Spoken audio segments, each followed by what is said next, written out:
Hello everyone, welcome to another episode of Triangle of Fence. I'm Monish and as always I'm joined by Nishant, who as you can see is super tired after watching his third consecutive overtime game for the Lakers. LeBron James was supposed to be load managing the season, we all predicted it.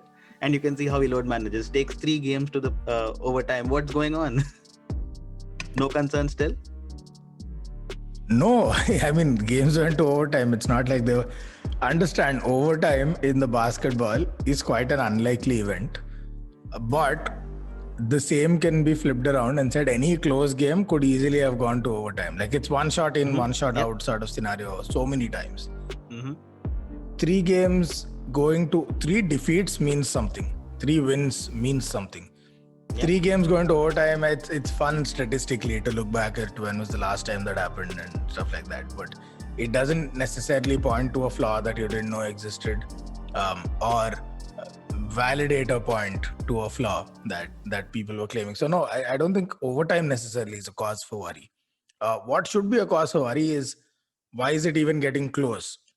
Like it could have been a Mm-hmm. close win and I'd have the same level of concern as an overtime win. Like even if it was in Right. regulation time, is against these teams it shouldn't be. It shouldn't be this close, right? And if the answer is AD was out this game and the one before, if the answer is AD was out, they had these even before. Like they went to overtime with AD, and Mm-hmm. with AD now it's almost become a situation of damned if you do, damned if you don't. When he's on the court, there's some issue, and when he's not, there is some issue. But a lot of this has to do with AD, and it's a one-man problem at this moment because LeBron's playing the best games he's played in a while.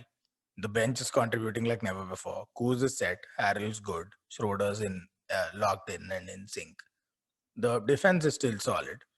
So if it's a one-person problem and it's an Anthony Davis problem, Mm-hmm. wouldn't be worried. What do you expect? Anthony Davis is going to suck for the entire season? That's not going to happen. So I'd wait it out. But it definitely is a cause for concern for the Lakers just because of the sheer load it puts on the team and just the minutes that each of them are playing. Not in the least LeBron, but everyone else too. All of these minutes they're going to take a toll if this keeps dragging on. Not just overtimes, but any games where you require your best players to play heavy minutes. It's going to take its toll sooner than later. So that's the one cause for worry. Totally. In other games, Giannis missed yet another game winner. They lost closely against the Phoenix Suns.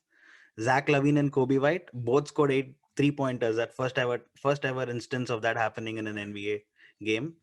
But the team I want to talk about, the Brooklyn Nets, they beat the Indiana Pacers very comfortably today. Kyrie and Harden had a beautiful game. KD misses out Yeah. due to COVID protocols, and that is something I want to touch upon today.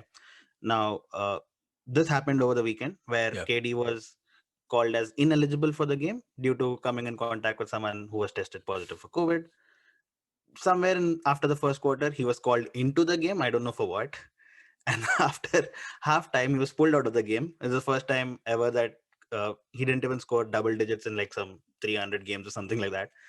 And he was visibly disappointed. He went and tweeted in the locker room saying, "Free me." Yeah. Forget all of that. It, it reminds me somewhere of Hyderabad's cricket leagues where a player doesn't turn up in the morning, he turns up for the second innings and then he goes off saying he has some party to attend, some marriage to attend. Yeah. What's happening with the NBA? It's kind of weird where a player is not available, then available, and then not available all during the same game. This happened. This is not the first instance of this happening this season. If it was the first, we could have said that okay, unprecedented times it could have happened. This has happened previously with Seth Curry when he was on the bench for the first quarter and then second quarter onwards he disappeared. So what's happening with the NBA? Some rules need to be stricter. What do you think Yeah. is happening there? Yeah, I think the league for the past year and a half has had so many PR challenges and so many uh, tough scenarios where there's some decision making involved and leadership that is expected, and there's really no good choice to be made. You just make the choice that damages you lesser or the choice that gives you a slightly better payoff. But there's no great outright obvious choice in any of these situations. There was the whole Daryl Morey and China and the comments situation Yep. where the league had to cut back a bit and then double down and then cut back because China's a huge market. There's no Yep. easy decision there. You can make arguments on both sides. There's the moral argument, but there's also should morality be the first first uh, line in the mission statement of a company, and if it's not, then doesn't matter. And Right. then there was this whole the players association, right? And the growing power of the players association. I think a lot of this has to do with that, because if you remember when we spoke about this before the season began, and we said Adam Silver has been an excellent commissioner so far. They pulled off the Right. bubble. They pulled off some pretty amazing achievements with the league. He was the visionary behind the Last Dance document years ago, whose benefits they're reaping now. But Adam Silver is also accused of being soft towards players. Mm-hmm. So he's a iron-fisted commissioner on all matters other than player relations, and on player relations he's soft. Mm-hmm. That could partially be explained by the fact that it's the players that made the game this big, and the dependence on superstars to grow the brand is a whole lot more than pretty much any other sport. Not NFL, none of their other leagues are as dependent on a select few top percentile superstars growing the game. Without a Steph Curry or a LeBron, they're going nowhere. Without a Jordan or a Kobe, they're going nowhere. No other league has that level of dependence on superstars. So then maybe it's explained by that. But the problem is when you start cutting slack, the other players are demotivated and the association isn't happy. So how do you toe that line? And somewhere in these tussles, I think they've taken a few hits and a few solid hits at that. There was one, the bubble, and just in the bubble or out of the bubble, and the NBPA, the Players Association, led by Chris Paul, they had a lot of convincing to do. They had a lot of meetings, and then they finally figured it out, right? So there was that. Then there was the whole dissent within the NBPA, where Kyrie, who's an exec vice president, says, he doesn't understand why this is happening, why the bubble is necessary. There are bigger things. So his mind was, of course, on the justice, the Black Lives Matter movement. Let's just call it that. So then there was that, and the league had to deal with that. Then the league came up, they took a call to standardize and say, okay, we'll give you a few one-liners or quotes or phrases that you can have on the back of your jerseys. But you can only pick from these, and you can't get creative with that. That, I would assume, is a decision they took to limit risk, right? Because if you allow players to write whatever they want, who the hell knows what they're going to write? And the alternative maybe was to put in some kind of protocol where you've got to give the league 2 days notice and a chance to approve your messaging. That maybe in retrospect would have been a better way to do it. But there's no winning here. Like I said, if they say that, then the players are going to say, so we need somebody's approval to talk about the truth or some such. Because honestly, sometimes they're dealing with children maturity wise in some of the players, and then they're dealing with really, really smart men. It's a mixed bag, the players association. So they had all of these challenges, right? And I think each time it's just the times we are in that each of these challenges comes in so thick and fast, and every one of them has such a hard like a snowballing impact. There's the whole James Harden situation, superstar of the league, cornerstone of a big franchise. What do you do with this guy, right? He's been an MVP before, he's been your best scorer, offensive weapon, all of that. And then he's basically made a mockery of the contract. He just didn't show up to team practice. When he showed up, he was fat, or at least he convinced us all that he was fat and bloated and not in playing shape. And sure, his performances spoke, and I'm sure he played well, but not all of them translated to wins. That wasn't the James Harden that you see every season. And then, he's coming out making all these statements, disrespecting his team, just ruining the locker room atmosphere, doing everything he can to leave the club with no choice but to trade him. Mm-hmm. This, unfortunately, sets a dangerous precedent for the league. And the league, I thought, did nothing to help the club there, to help the owner. And this is in an era where player power is at its highest, where the NBA is now teaching other leagues how it's done, where Deshaun Watson of the Houston Texans in the NFL is now basically doing a James Harden. He's not being as unprofessional about it, but he's going to force his way out because he doesn't want to play there. And this is an NBA-only concept that is now seeping into the other leagues. So that was somewhere where maybe the league could have come down harder on the player, because while it can be respected that they want to go somewhere and win, at the end of the day, contracts are contracts, and contracts give a sense of predictability to a business. And without that, it's just gambling. It's not business. Right.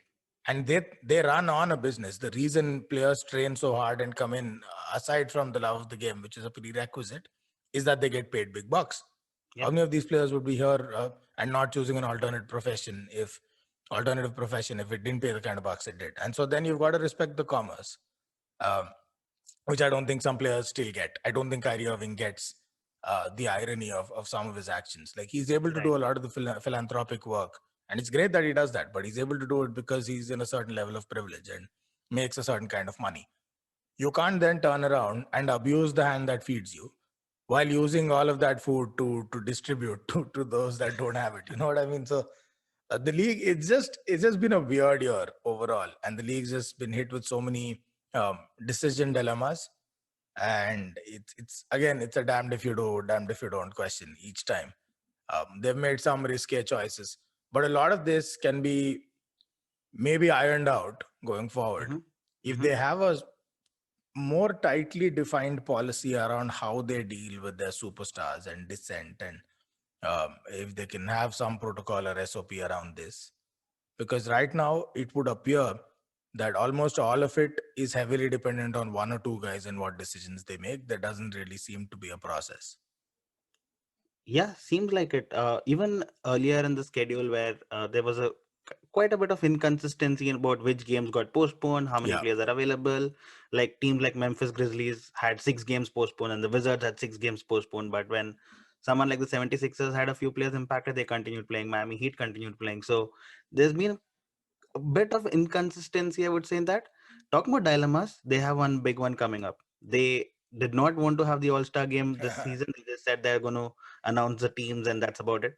But now, as the situation, I don't even know if it's improved. It's not improved, definitely. But as we come closer, they are contemplating having an All-Star game during the weekend of March 7th in Atlanta.